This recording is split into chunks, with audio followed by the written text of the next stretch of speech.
धन्यवाद सभापति महोदय। बहुत शानदार। मैं इस सदन का ध्यान भारत के राष्ट्रीय गीत वंदे मातरम के इतिहास और उसके राष्ट्रीय महत्व और उसकी संवैधानिक स्थिति की ओर आकर्षित करना चाहता हूं। हालांकि सब लोग इस पर बोल चुके, लेकिन जो हमें सुनने वाले हैं वो भी सुनेंगे, तो इस पर चर्चा करनी बहुत जरूरी है। वंदे मातरम कोई साधारण गीत नहीं है, ये भारत की आजादी की लड़ाई का सबसे प्रचलित उद्घोष रहा है। प्रख्यात बांग्ला लेखक बंकिम चंद्र चटर्जी ने इसे वर्ष 1875 में लिखा था और 1905 में जब लॉर्ड कर्जन ने बंगाल विभाजन की घोषणा की, तब यह गीत ब्रिटिश शासन के विरुद्ध जन प्रतिरोध का गूंज बन गया। ब्रिटिश पुलिस जब भारतीयों की आवाज दबाने के लिए लाठी चलाती थी, गोलियां दागती, तब हमारे क्रांतिकारी नायक नायिकाएं वंदे मातरम गर्जना से आसमान गुजा देते थे। अनेकों वीरों ने फांसी के तख्ते पर चढ़ते हुए गोलियों का सामना करते हुए अंतिम शब्द वंदे मातरम ही कहे थे। इतना ही नहीं, अंग्रेजों ने इस गीत से इतने भयभीत हुए कि उन्होंने इस पर प्रतिबंध लगा दिया। सभापति महोदय, साल 1937 में जब राष्ट्रगान तय करने का प्रश्न उठा तो इसके लिए एक समिति बनाई गई। तो साल 1937 में बनी वह 3 सदस्यीय समिति, जिसमें नेहरू जी, नेताजी सुभाष चंद्र बोस और गुरुदेव रविंद्रनाथ टैगोर जैसे महानायक शामिल थे। और टैगोर जी की सलाह पर वंदे मातरम के पहले 2 अंतरों को राष्ट्रीय गीत के रूप में स्वीकार करने की अनुशंसा की गई। इस अनुशंसा को संविधान सभा ने 24 जनवरी 1950 को पूर्ण सहमति से राष्ट्रीय गीत का दर्जा प्रदान किया।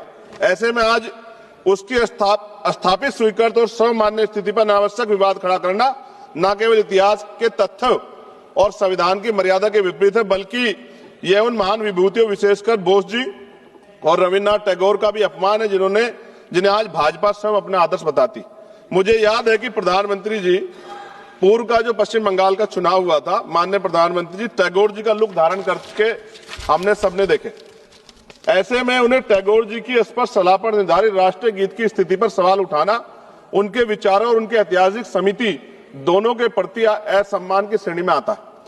माननीय सभापति जी, 24 जनवरी 1950 को संविधान सभा द्वारा राष्ट्रीय गीत घोषित किए जाने के बावजूद यह भी सत्य है कि संविधान में अनुच्छेद 51A के तहत राष्ट्रगान जन गण मन का सम्मान करना अनिवार्य है, जबकि वंदे मातरम के लिए कोई संवैधानिक बाध्यता नहीं बनाई गई।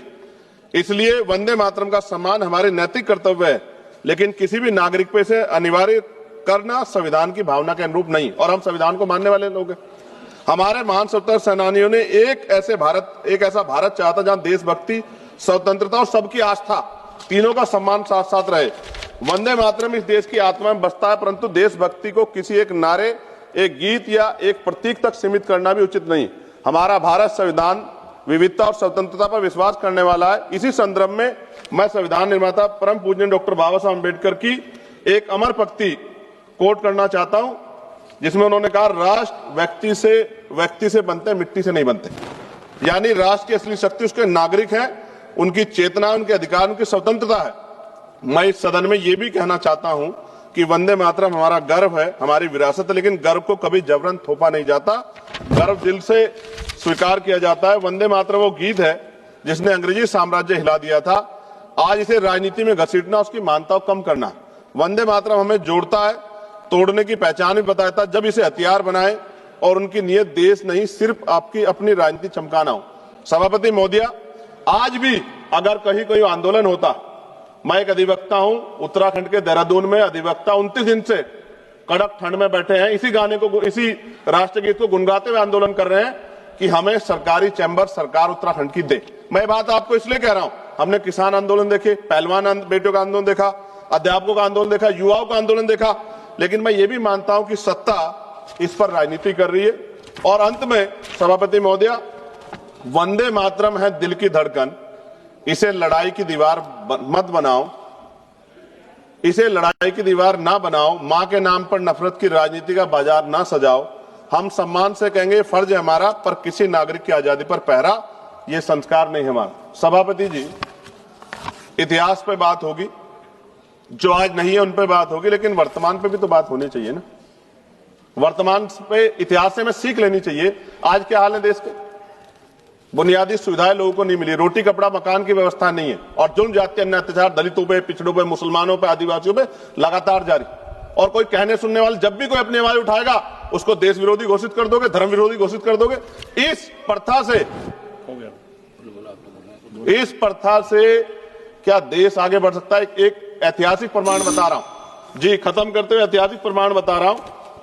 राम प्रसाद मिसमिल जी ने आजादी की लड़ाई के लिए हिंदुस्तान रिपब्लिकन एसोसिएशन बनाया चाह रहे, लेकिन जब उन्हें लगा कि एक धर्म के लोग या एक जाति के लोग या एक क्षेत्र के लोग आजादी की लड़ाई को नहीं लड़ सकते, तो 1928 में शहीद आजम सरदार भगत सिंह जी ने उसमें सोशलिस्ट वर्ड जोड़ा। हिंदुस्तान सोशलिस्ट रिपब्लिकन एसोसिएशन क्यों बनाया? क्योंकि जब हम मिलकर रहेंगे तभी देश आगे बढ़ सकता है। और आप, मुझे पूरा ऐसा लगा जब मैंने सत्ता पक्ष को सुना कि वो राजनीतिक एजेंडे के जरिए सिर्फ मुसलमानों को टारगेट करते हुए इस बहस को लाना चाहते हैं, उनके पीछे उनका कोई और तर्क नहीं। सभापति जी, खत्म करते हुए मैं ये कह रहा हूं, आज का नौजवान अपना हक मांग रहा है, आज की बेटियां उड़ान चाहती हैं, उनके लिए सरकार पे कोई योजना नहीं, बस इसी एजेंडे में फंसा के लगातार वो देश के नौजवानों को चलना चाहते हैं। ये ज्यादा दिन चलेगा नहीं। मैं आपके माध्यम सरकार से कहना चाहता हूं कि बुनियादी मुद्दों पर चर्चा करें, बेरोजगारी पर चर्चा करें, महंगाई पर चर्चा करें, महिला सुरक्षा पे, सम्मान पे, उनके सशक्तिकरण पे चर्चा करें और देश की तरक्की पे मिलकर कैसे आगे बढ़े इस पर चर्चा करें। बहुत बहुत धन्यवाद। जय भीम, जय भारत, जय संविधान, जय मंडल, जय जोहार। धन्यवाद सभापति महोदय।